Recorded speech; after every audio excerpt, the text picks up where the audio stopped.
السلام عليكم ورحمة الله وبركاته. اللهم صل وسلم وبارك على أفضل الخلق وعلى آله وأصحابه أجمعين. يا صباح الفل، يا صباح السعادة، يا صباح المطرة، يا صباح الجو الممطر الجميل ده. صباحكم فل وياسمين، صباحكم معطر بذكر الله حبايبي. ربنا يريح قلوبكم يا رب. صباح النشاط بقى، وصباح الأجواء الجميلة الشتوية الحلوة دي. النهاردة بقى أنا جيت لكم بيوم جديد وروتين جديد. في أفكار حلوة، في حاجات حلوة إن شاء الله تطلعي مستفادة مني لو بمعلومة بسيطة.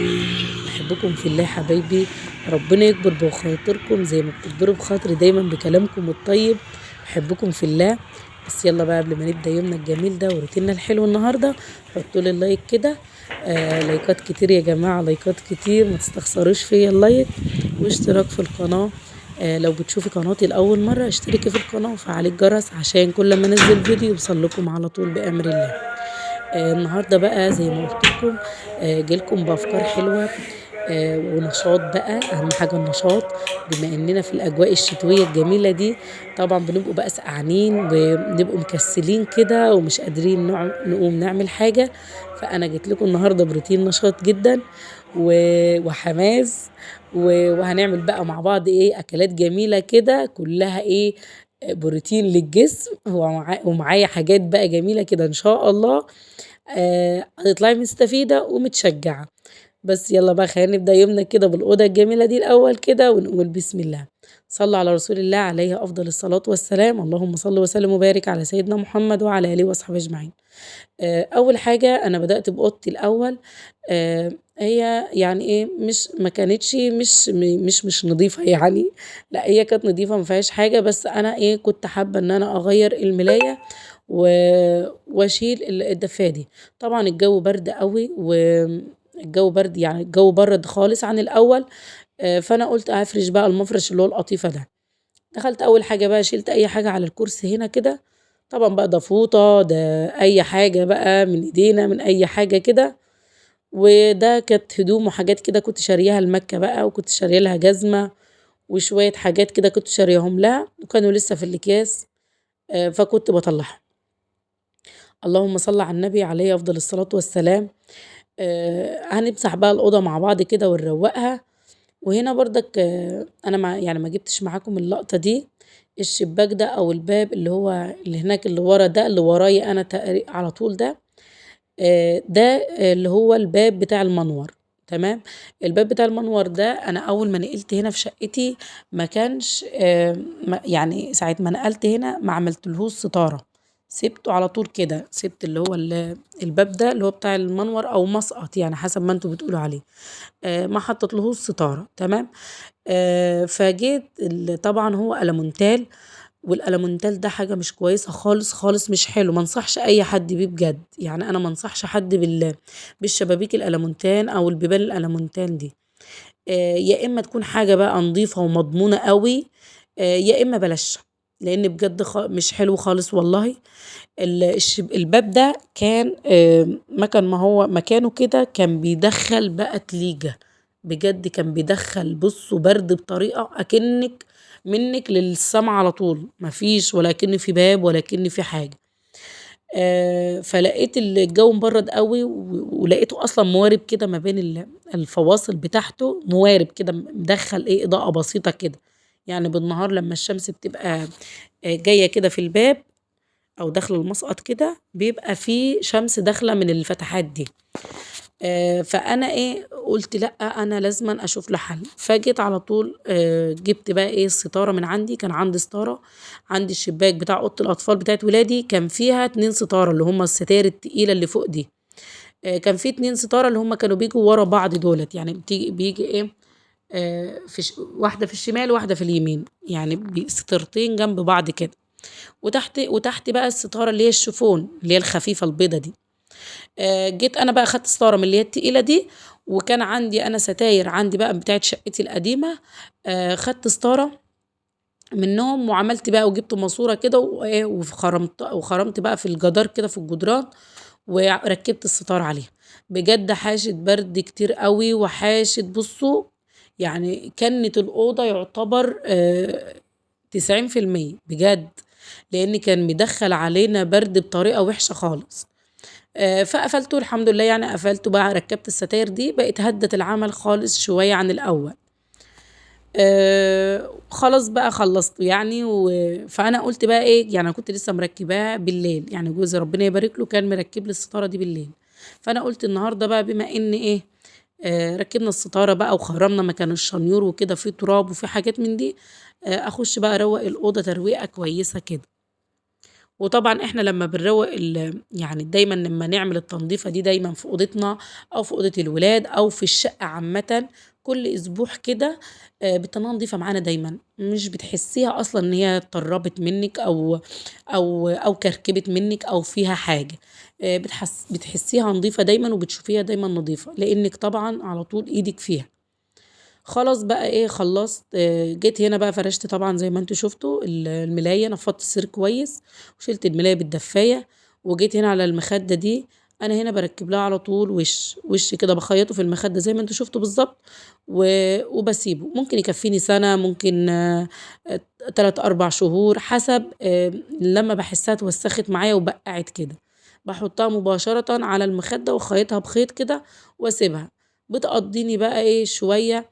دي طبعًا بتبقى تحت وِش المخدة الأساسي، يعني الوِش المخدة اللي أنا بالبّسه بتاع الملاية للمخدة كده على طول، ده بيبقى تحت منها على طول على المخدة مباشرةً كده، بيمنع البُقع بقى توصل للمخدة، بيمنع أي حاجة، هو يعني إيه الوِش ده بيحافظ كتير على المخدة. فزي ما قُلت لكم باسيبه بقى حسب ما بالاقيه اتبقّح كده وبقى شكله مش نضيف، باقوم شايلاه على طول، شايلاه فاكة الخيط، شايلاه غاسلاه وبعدين مخيّطاه تاني.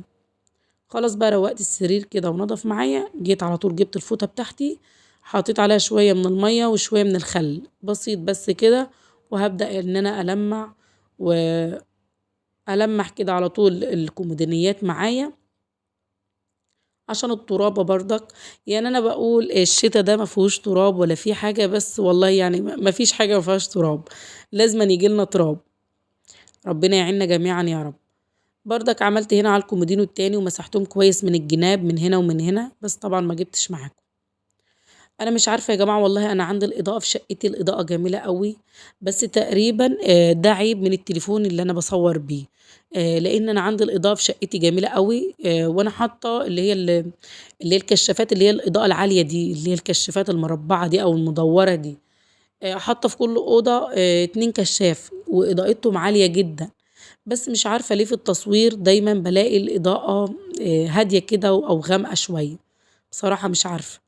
ربنا يرزقنا يا رب كده وأجيب لي تليفون حلو كده أصوّر بيه، ربنا يرزقنا جميعًا يا رب بما نشتاء ونتمنى، اللهم آمين.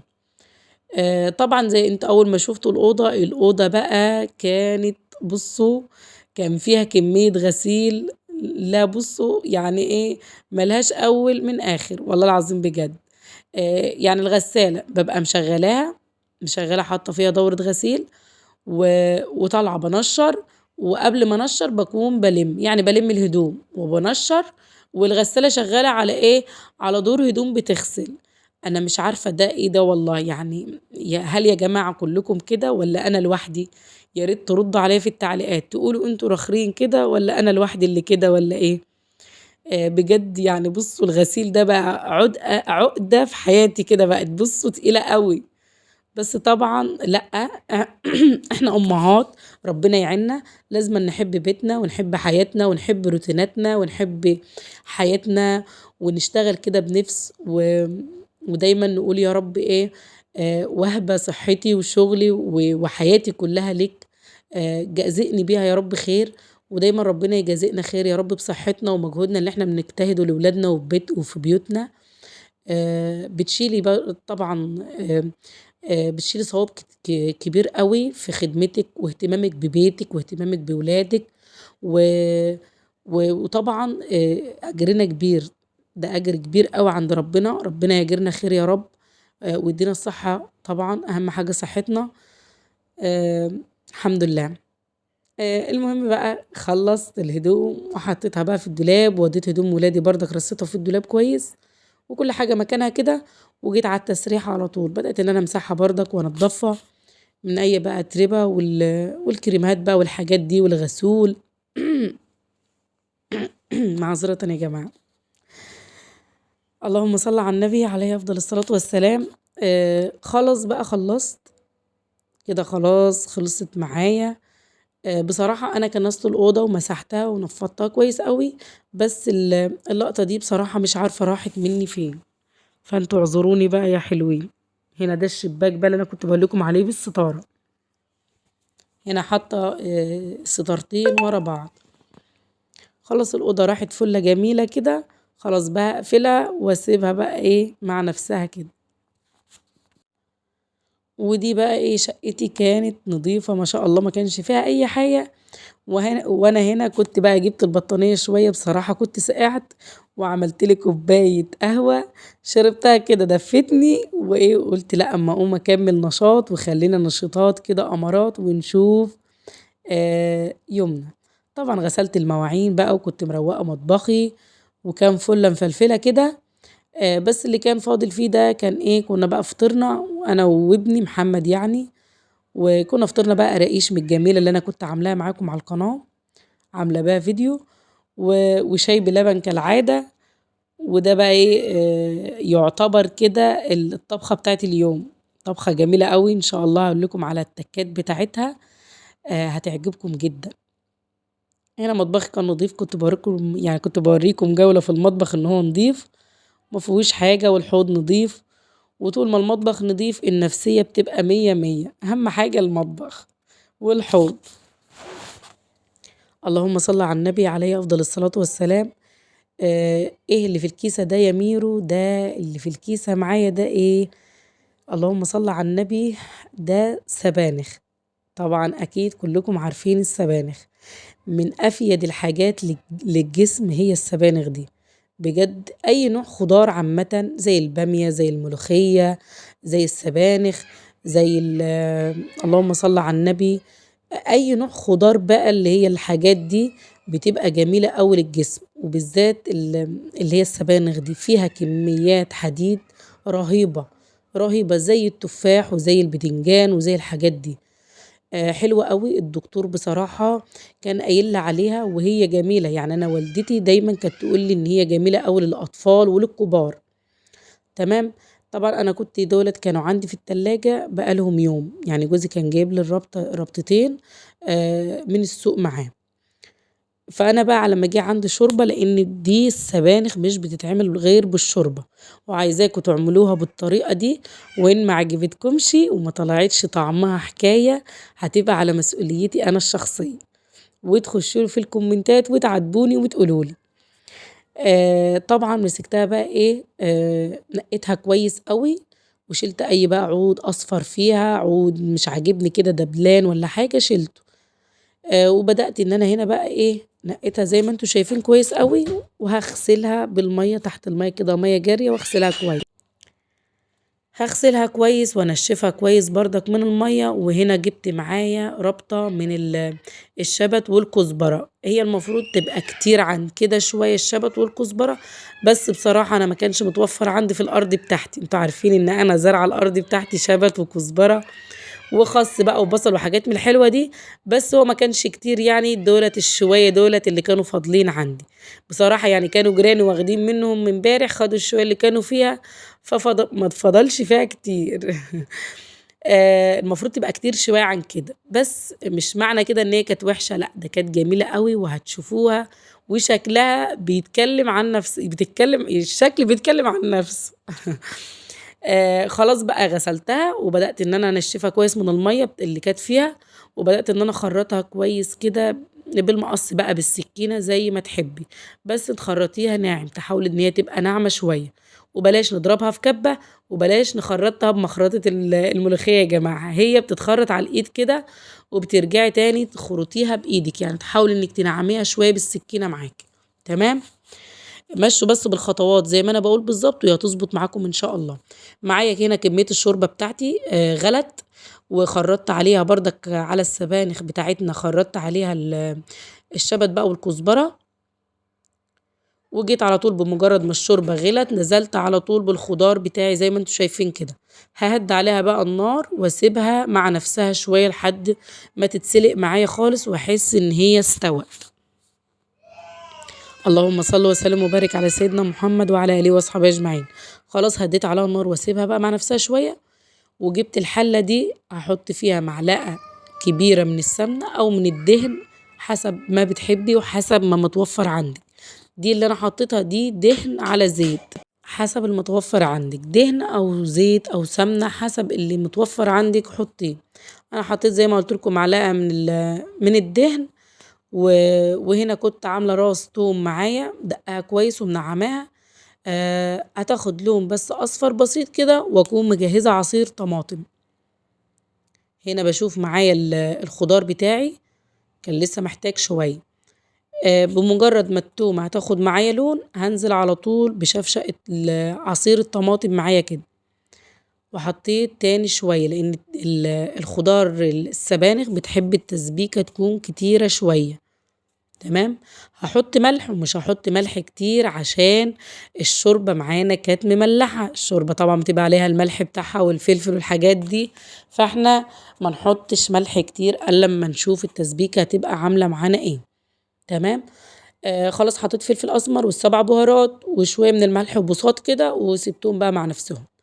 اللي معايا ده كانت معلقه من الرز، معلقتين اتنين من الرز غسلتهم كويس. ونزلت على طول على السبانخ بتاعتي. بمجرد ما استوت يعني ما كانتش لسه استوت خالص بس بمجرد كده ما حسيتها خلاص بدأت تستوي نزلت بالرز. طب ليه الرز يا ميرو؟ لانها الرز بيخلي السبانخ معانا بتلف ازاي تبقى لفه معاكي كده ما تبقاش مصلصله. تمام. حطينا معلقتين اتنين ما نكترش رز يا جماعه عشان ما يبانش فيها معلقتين اتنين صغيرين نغسلهم كويس ونحطهم على السبانخ وهي بتنسلق كده. طبعا عملت معايا حله رز. اللهم صل على النبي. عملت رز للي يحب ياكل رز يعني عملت عشان ولادي معايا طفلة صغيرة مش بتعرف بتاكل بعيش وكده. فانا عملت عشانها يعني. اما طبعا احنا الكبار او ولادي الكبار ربنا يخليهم بياكلوا بعيش عادي. يعني بيعرفوا ياكلوا بعيش الحاجات دي. خلاص بقى سبتهم على النار مع نفسهم شوية وجيت هنا عملت معايا بطاطس. هجيب معايا بطاطستين كده نحمرهم بقى. الايام دي يا جماعه نخلي بالنا من البطاطس لان البطاطس الايام دي مغشوشه وفي انواع مش كويسه خالص. بنجيبها ونلاقيها كده بتحمر وبتشرب زيت ومبتبقاش حلوه خالص ومبتبقاش لطيفه خالص في التحمير. فنبقى واعيين كده وشاطرين واحنا بنجيب البطاطس ونعرف الحلوه من الوحشه. اللهم صل وسلم وبارك على سيدنا محمد وعلى اله واصحابه اجمعين. صلوا على النبي يا جماعه كتير في الكومنتات. صلوا على النبي وحطوا لي اللايك. بحبكم في الله. ربنا ييسر لنا امورنا واموركم جميعا يا رب. حطيت بقى شويه ملح كده على البطاطس عشان تبقى مقرمشه معايا كده وانا بقليها وانا بحمرها. خلاص التسبيكه بتاعتي اتسبكت خالص. اهم حاجه ان هي تتسبك وتبقى كويسه قوي في التسبيكه تبقى يعني تسبيكه طيب خالص ما تبقاش فيها ميه خالص زي ما انتوا شايفينها كده. هنا بقى السبانخ بتاعتي خلاص زي ما انتوا شايفينها كده استوت. هنزل على طول بالتسبيكه بتاعتي عليها. نزلت بالتسبيكه وحطها على نار هاديه بقى. هسيبها بقى على نار هاديه كده مع نفسها شويه وبعدين بطفي عليها لما احس ان هي خلاص ما عادتش محتاجه ان هي تفضل على النار اكتر من كده. في الوقت بقى ده تشم ريحه بصوا جميله قوي. بصراحه انا من عشاق السبانخ بحبها قوي بحب الاكله دي جدا. يعني والدتي دايما الله يديها الصحه دي الطريقه دي بتاعتها يعني هي دايما كانت بتعمل السبانخ بالطريقه دي مش اي طريقه تانية. وبصراحه طعمها تحفه تحفه تحفه وريحتها تحفه بجد. وان شاء الله لما تجربوها هتعجبكم جدا وهتشكروني عليها.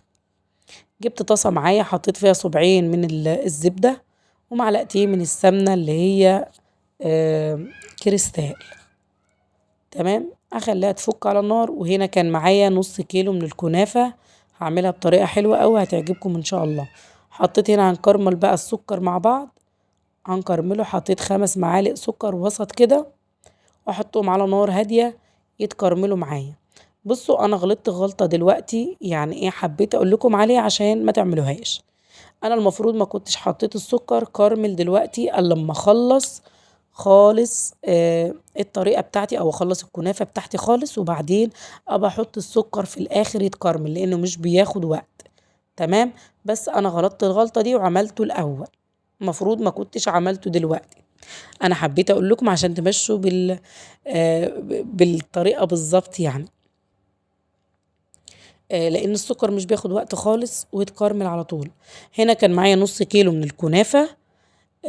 طبعا بمجرد ما طلعت من الفريزر كسرتها كده ناعم خالص، خليتها فتافيت ناعمة زي ما انتوا شايفينها بالظبط كده. وهبدأ ان انا احمرها بقى في السمنة بتاعتي دي على البوتاجاز كده، احمرها كويس قوي. بس هنا طلعت معايا الطاسة صغيرة، مش عارفة ان انا اقلبها ولا اخد يعني ايه راحتي فيها كده في التقليب. حسيتها ضيقة قوي. فاضطريت ان انا اجيب صينية تانية كبيرة وواسعة ان انا ايه احمرها فيها. اللهم صل وسلم وبارك على سيدنا محمد وعلى اله واصحابه اجمعين. ده الحلو بتاعنا النهارده بقى، الطريقة دي حلوة قوي، هتعجبكم ان شاء الله.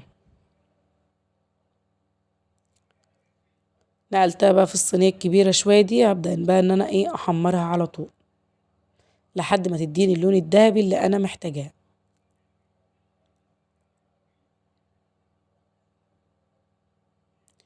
هنا السكر زي ما انتوا شايفينه هنا بدأ يتكرمل معايا على نار هادية، هتلاقيه يتكرمل ويبقى جميل قوي.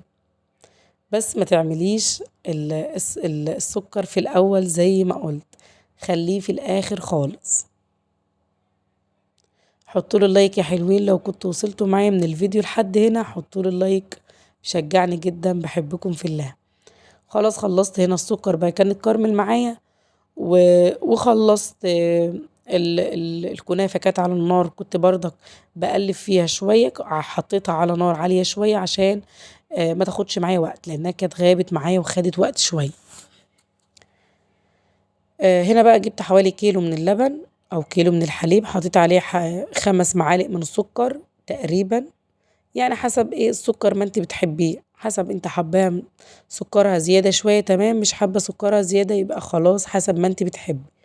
انا تقريبا حطيت 5 معالق من السكر. هيدوبوا كويس. وهنا جبت معايا بردك شوية من الحليب صغيرين كده قبل ما يسخن، وهنزل عليه على طول بالكاستر بتاعي. زي ما انتوا شايفين كده هنزل بكمية الكاستر مش كتير عشان ما يبقاش تقيل معانا، احنا عايزينه خفيف كده، يعني ولا خفيف قوي ولا تقيل قوي. هبدأ ان انا اقلبه كويس كده عشان ما يبقاش فيه تكتلات من الكاستر، عشان لما نيجي نفضيه على الحليب ما يعملش معانا تكتلات خالص. زي ما انتوا شايفينه كده. هنا بدأت ان انا بقى احط السكر معايا يتكرمل تاني لانه كان مسك في بعضه لان الجو برد قوي. هنا الحليب غلى معايا، بدأت ان انا انزل شوية بشوية بالكاستر بتاعي اللي انا عاملاه ده، ما ننزلش بالكمية كلها مرة واحدة عشان ما يعملش كتل كده وكلكعة معانا ويبوظ. هنا بقى خلاص السكر اتكرمل زي ما انتوا شايفين كده، هطفي عليه النار تاني على طول.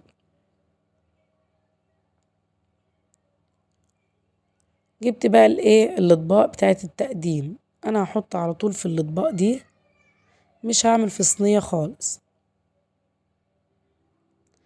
اللهم صل وسلم وبارك على سيدنا محمد وعلى آله وأصحابه أجمعين. دي الكنافة بتاعتي، شايفين خدت لون جميل قوي، اللون الذهبي الحلو ده. هبدأ ان انا احط في الاطباق معايا كده في كل طبق شوية، في كل طبق شوية كده مش كتير.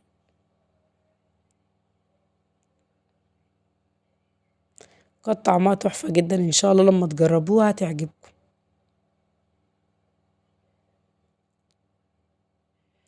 هنا عملت معايا دي 5 اطباق و4 9 اطباق، ما شاء الله، وكميات كتيرة مش شوية، وكانت طعمها تحفة بجد. ولادي فرحوا بها قوي، يعني ولادي بيفرحوا بالحاجات دي قوي، قلنا دايما يا ماما اعملي لنا حاجات من الجميلة دي. خلاص بقى خلصتها كده، رصيت الكنافة كويس، وبدأت ان انا اصب بقى عليها ايه، على الكنافة على طول بالكاستر بتاعي، هنزل على طول بالكنافة على الكاستر كده. كمية الكاستر معايا ما طلعتش كتير، يعني المفروض كانت تبقى كتير عن كده شوية، بس هي قضت معايا والحمد لله، يعني مش ما قضتش يعني، لا ده قضت.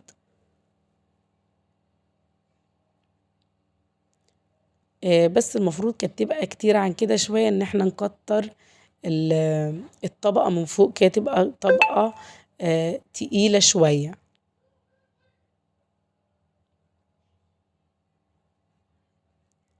خلاص كده خلصت بقى، جت معايا الكمية بالظبط ما شاء الله، 9 اطباق جمال قوي. هنا الكاميرا والله ظلماهم خالص، مش عارفة الكاميرا عاملة ليه كده. جبت بقى السكر بتاعنا اللي احنا مكرملينه كده، هبدأ ان انا احط على وش الكاستر معايا من فوق كده شوية. كنت حابة ان انا اعمل اشكال كده او اسويها او اي حاجة، بس بصراحة الجو كان برد قوي، فالعسل السكر معايا آه عمال يجمد معايا او يمسك في بعضه، فاهمين، عمال يمسك معايا من كتر ما الجو برد، عمال يمسك في بعضه، يعني انا كنت لسه منزلاه من على النار وبرضك بيمسك في بعضه تاني. يعني انا بعد المرة دي تاني حطيته على النار يفك تاني معايا. شايفين جماله؟ ما شاء الله شكلهم جميل قوي، وكان طعمهم برضك جميل جدا، يعني هم بيتكلموا كده عن شكلهم.